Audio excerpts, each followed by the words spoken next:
After 9/11 and the birth of Homeland Security, fusion centers were set up to monitor U.S. citizens, and the U.S. Department of Justice legalized non-consensual experiments on the public.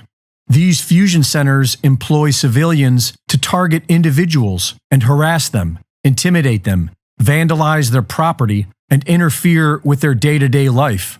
This is known as gang stalking. Former high-ranking FBI agent Ted Gunderson reported in 2011 that himself and thousands of others were being targeted.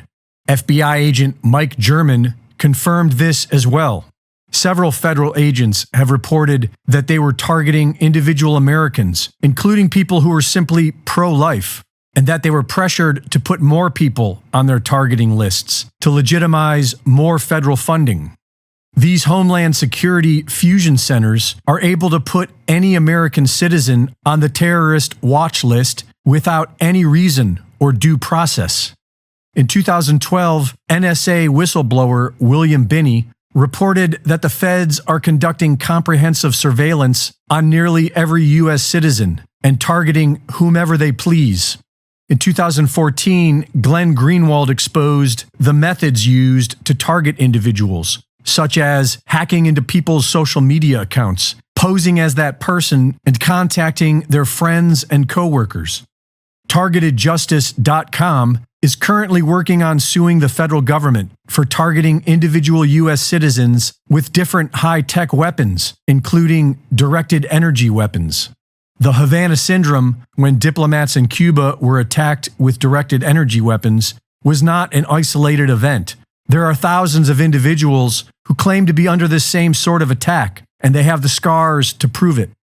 As far back as 1976, the technology to remotely alter brainwaves has existed, including voice-to-skull technology that allows the government to directly transmit voices into people's brains.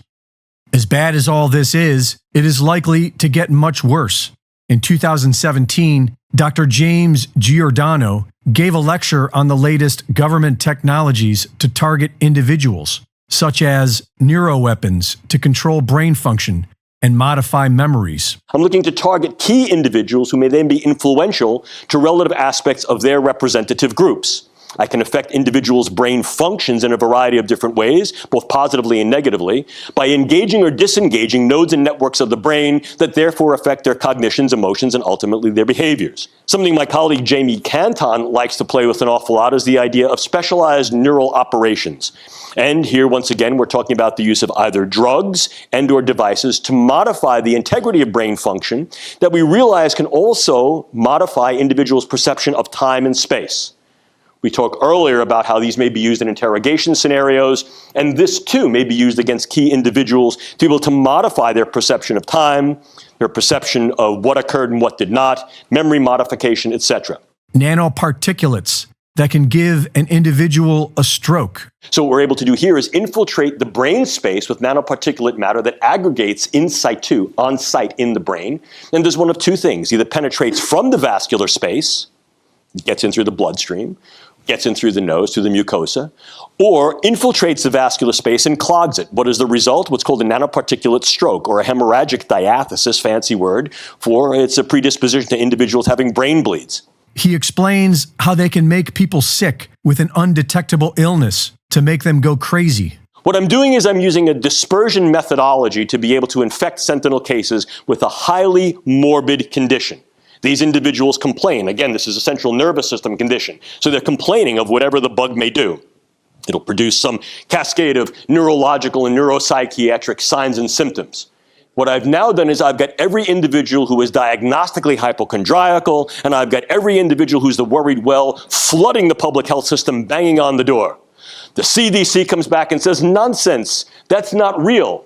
I come back and say, that's fake news. He says they can already control insects and use them to deliver bioweapons. I infiltrate that bug's nervous system and I control the way it moves. By controlling the way it moves, I control the way it goes. I control its wings pattern. I control where it hovers, where it flies, where it articulates. And what I can also do is I can then couple this to a very, very small scale set of either biosensors or cameras. And what I basically have here is a biodrone.